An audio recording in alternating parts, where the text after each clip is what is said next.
Can good design shape a better world? At Monocle's Quality of Life conference in Barcelona this September, we'll be putting that question to the people who already are. Join leading designers, architects, and creative leaders as we explore how design intersects with culture, business, and everyday life. Plus, great food, excellent company, and plenty of Catalan charm. Find out more and book your seat at monocle.com/conference.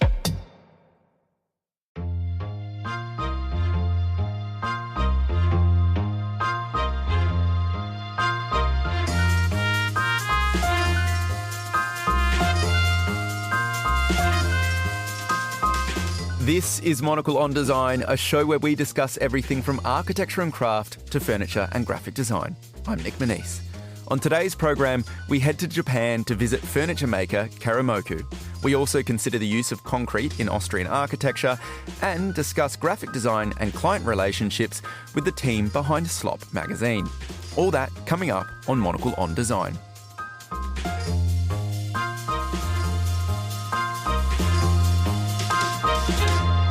Hello and welcome to today's program. We start in Japan, where I recently caught up with some of the team at Karimoku. The furniture company has its roots in the 1940s when it produced various wooden parts for manufacturers before eventually launching its own line of furniture in the 1960s. Today, it also has lines called Case and New Standard, plus dedicated gallery-cum-showrooms called Karimoku Commons and the Karimoku Research Centre in Tokyo. And it's here that I met Hiroshi Kato, Senior Vice President of Karimoku Furniture, to find out more about the group's history and ambitions. I am one member of third generation. So my grandfather started this company. My grandfather's dream is to make Japanese people's everyday life better and better by making good quality wood furniture. He was interested in not only making good quality furniture, his interest was on what good life is. I decided to start Karimoku Research Initiative.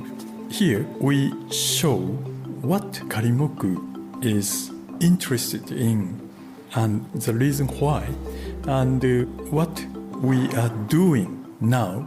There are many visitors, almost all of them professionals, architects, interior designers, or interior decorators. You said before it's about showing what you do, but also why you do it. So tell us a little bit about the why. My company's business is making wood furniture. What we would like to meet something new, or new ideas, new creatives. By doing so, we can understand what we should be more clearly. New innovative idea or some technique. I believe that so we can make something like a beautiful ecosystem. I hope so this place would be such incubative place.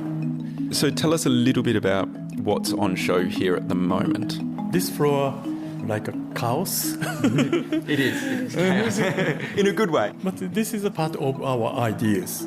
Finishing also the inside of cushions, and we are very interested in cushions because we would like to make our furniture users 30 years, 50 years lifetime. To do so, furniture or chair or upholsteries must be comfortable.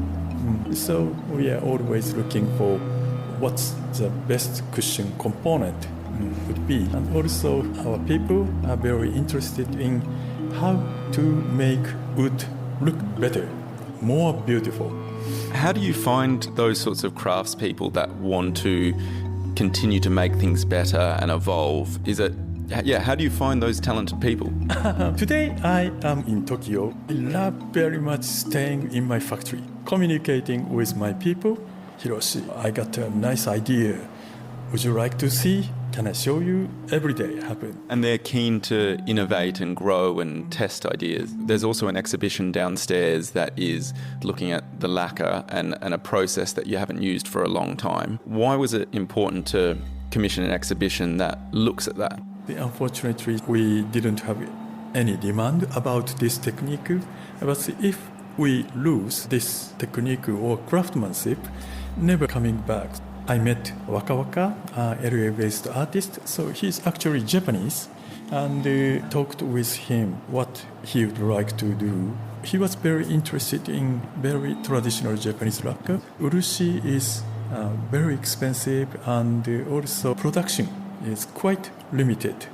As alternative, I showed him some samples of this technique, and he said, oh, "Wow, what's this?" みたいな restart again to utilize this finishing technique. So it's about finding the right partner to want to bring this back. Can I also ask, this might sound a little bit crass or is not meant to be rude, but why is it your responsibility to preserve the lacquer? Because you could just let it go. It's other people. Why have you done that? It's a really beautiful thing to do, but why do it? Because I saw my craft people made some mistakes or how to reach solution. We Japanese call kaizen. Small improvement. I saw that process. Also, I heard that process. So this is like a treasure. But no demand. So, okay, I have to try to make market. That's my motivation. By working with Waka Waka, you create a product that people then want, which creates the market for this lacquer process. Tell me a little bit about, you're also reviving a sofa from the 1980s. Why look at that, and how are you bringing something from the 1980s to the present? How are you evolving that design? It's accident. Riken, they are from New York. And I feel very interested in what Riken is. Why Riken so popular in New York City. I invited them to my factory and took them to my showroom. The key guys, Jared and Edo, found that sofa. Wow. It's discontinued sofa. This is very nice. So today's New Yorkers want these types of sofa. I'm assuming you're making it differently to how it was made in the 1980s. So what's different about that sofa today? What have you learned and evolved and grown? The sofa was designed in 1982. So at that time, Japan was more energetic. Today, we are under pressure when my in-house designer think about new design. Almost all of them are very conservative, so not so fun. It's like a deja vu. Last year, really, I saw this. But they are very capable people, so if I can properly give them some trigger to change their mindset, I can successfully change my company, Karimoku, on the right way. To do so, we need more open-minded and enjoy working with other guys, designers, artists, different industries. Of course, it's a challenge for us. We came across differences. We found new things, a new hint. We can make what we, Karimoku, should do in future more clearly. My thanks to Karimoku Furniture's Hiroshi Kato.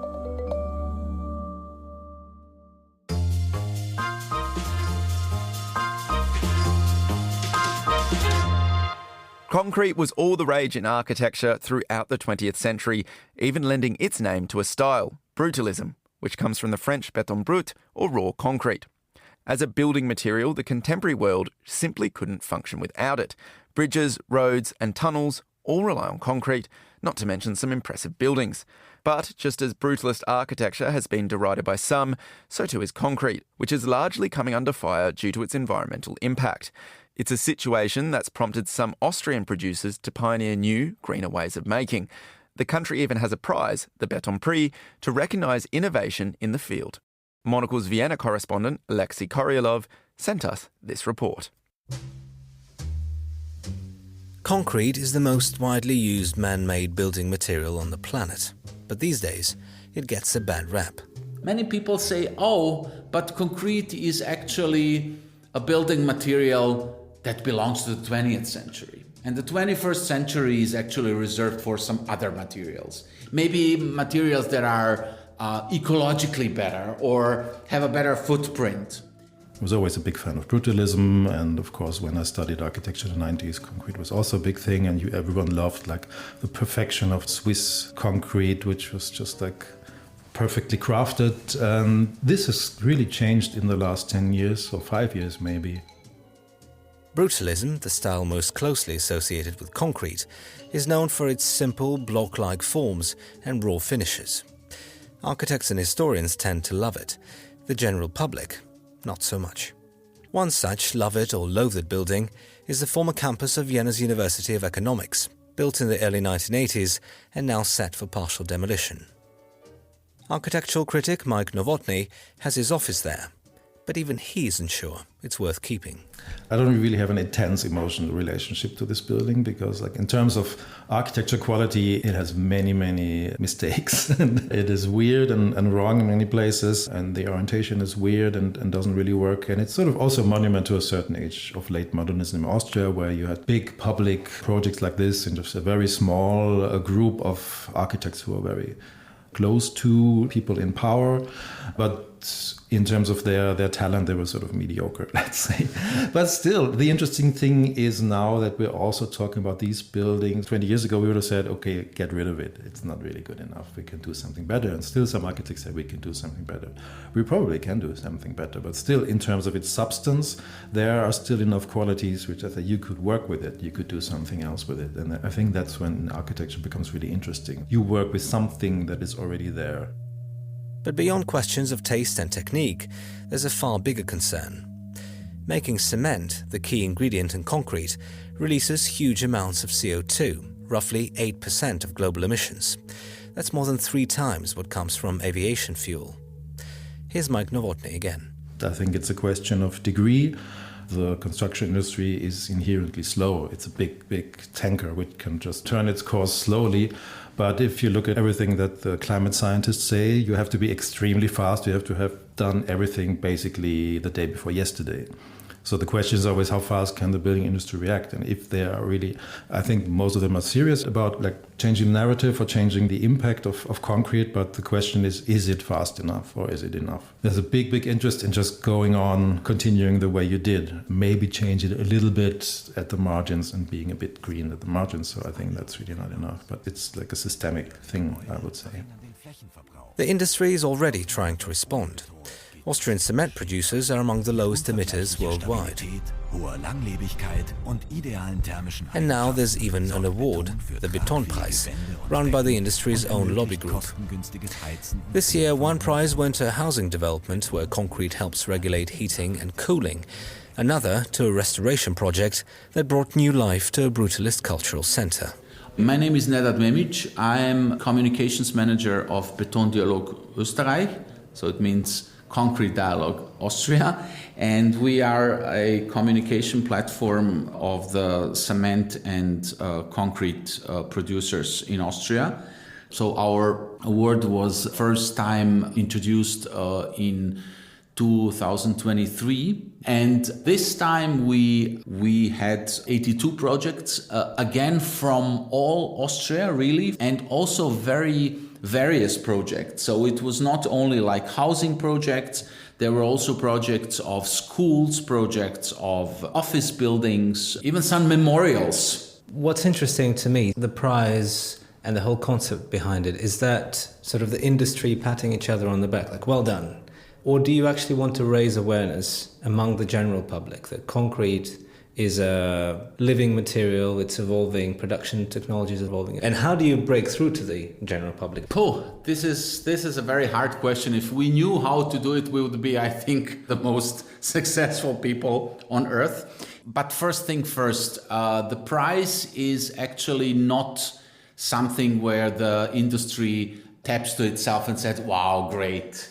Because especially like infrastructure without concrete is hardly to be imagined. So I don't know how you can do, a bridge out of wood or clay, or you could maybe do it, but then what is the price of refurbishment? That is important thing. The other important thing is that actually concrete as a material can be used in a more efficient way if we change the way of constructing buildings, and we think that the use of concrete can be very well connected with the material efficiency and with energy efficiency. And this is something where I think our material has perks that have to be used. As sustainability becomes ever more crucial in construction, concrete is trying to keep pace. But for now, it's still unclear how long the industry will take to adapt. Even so, new all-concrete projects are going up and old brutalist buildings are being saved, at least some of them.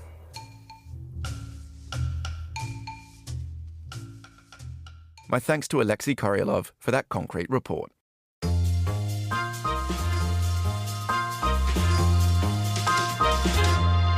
Finally, on today's show, we delve into one of the most important relationships a designer can have, the one shared with a client. And what better way to consider this than talking to a duo who have been collaborating in print for the last couple of years. Jack Stanley and Alex Gross are key cogs in the team behind Slop, a seasonal magazine focused on food.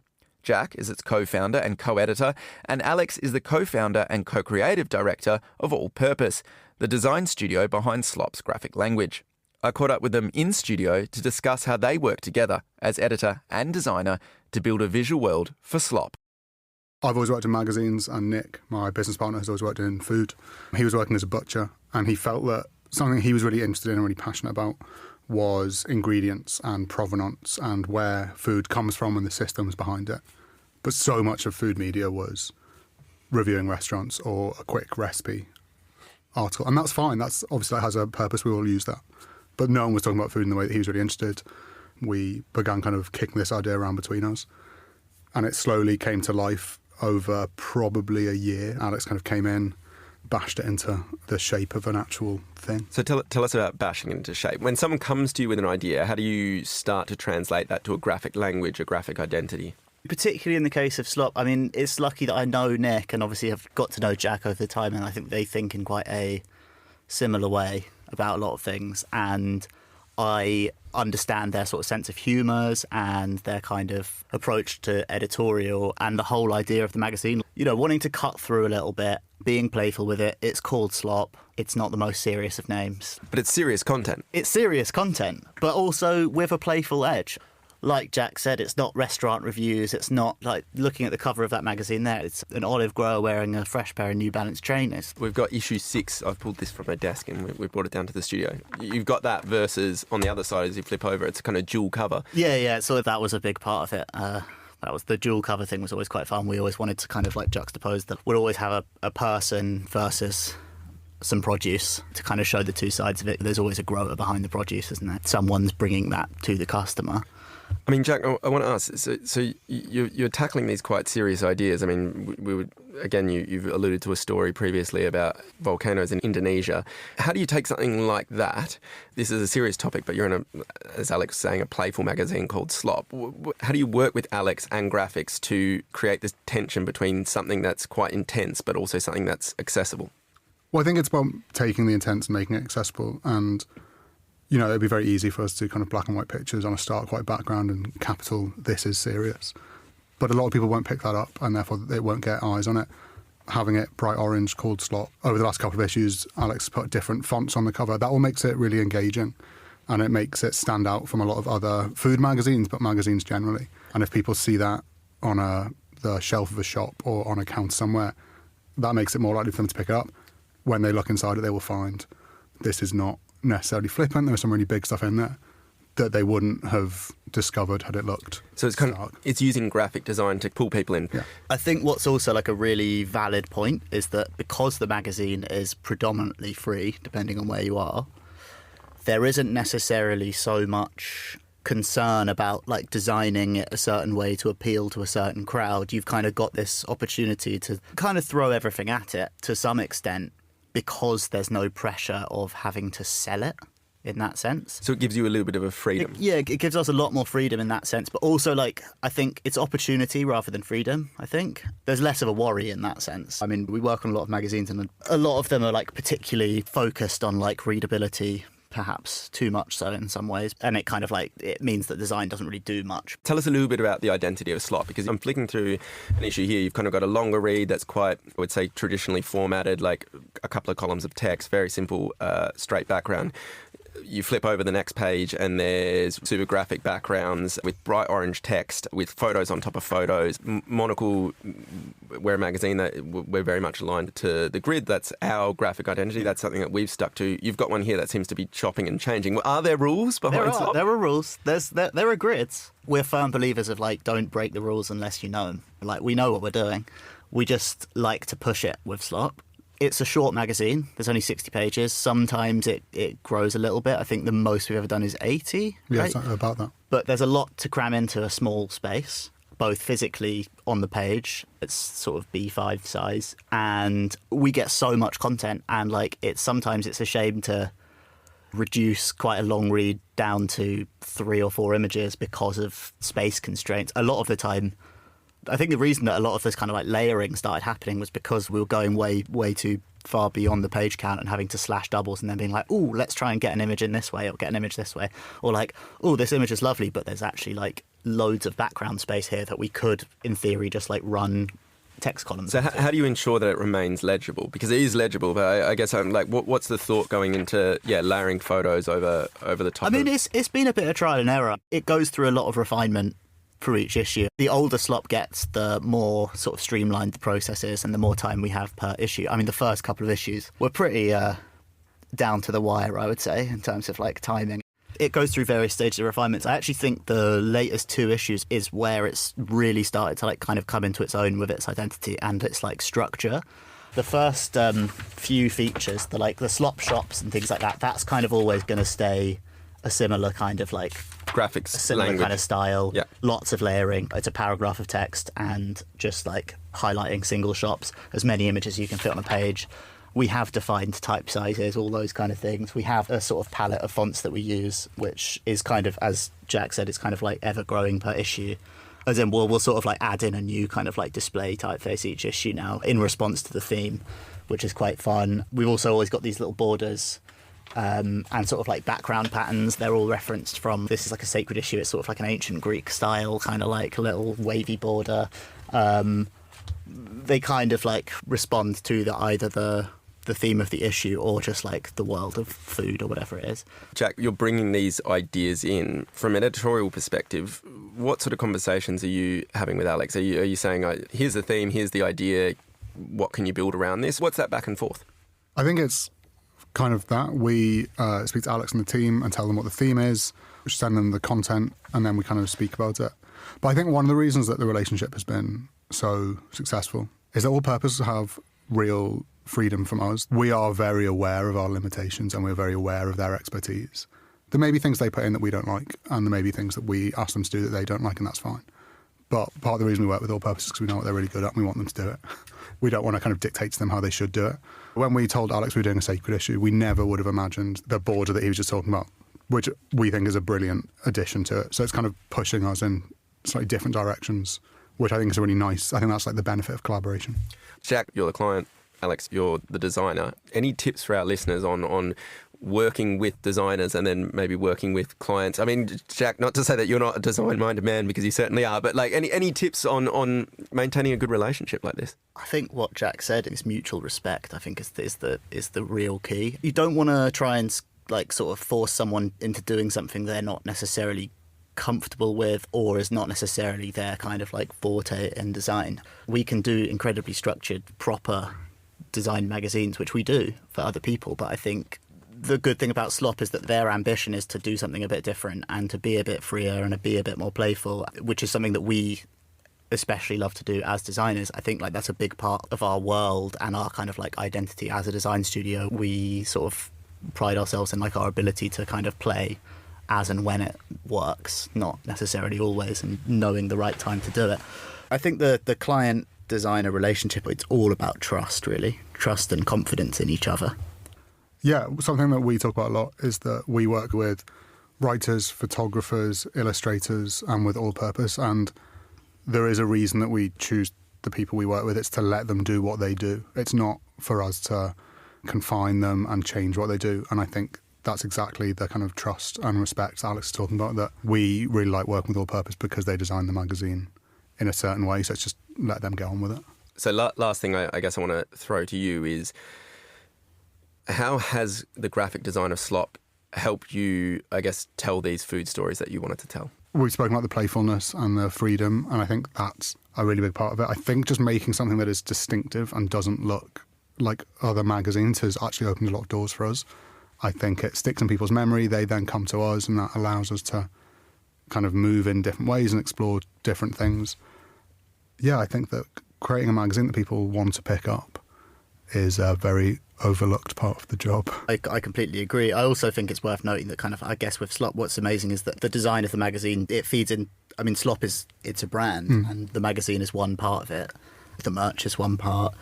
The Instagram's one part. The Substack, everything feeds into the same thing, and it's all a very coherent identity. As mental as that identity might be, it's still a world of Slop, and I think people have really responded well to it in that sense. And then just finally, we have touched on it, but I think this is also essential. Can you give us a few key things that make this look, and this can come from both of you, different to any other kind of food publication out there?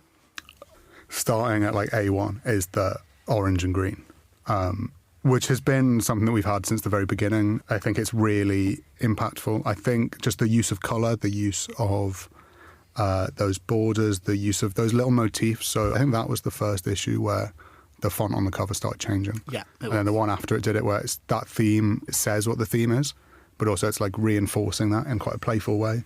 Yeah, I mean, the volcano issue is literally flaming type.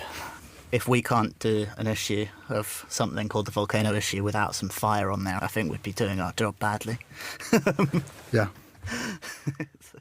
Alex Gross there, and before that, Jack Stanley. Slop Magazine can be found on many good newsstands now. Visit slopmagazine.com for more information.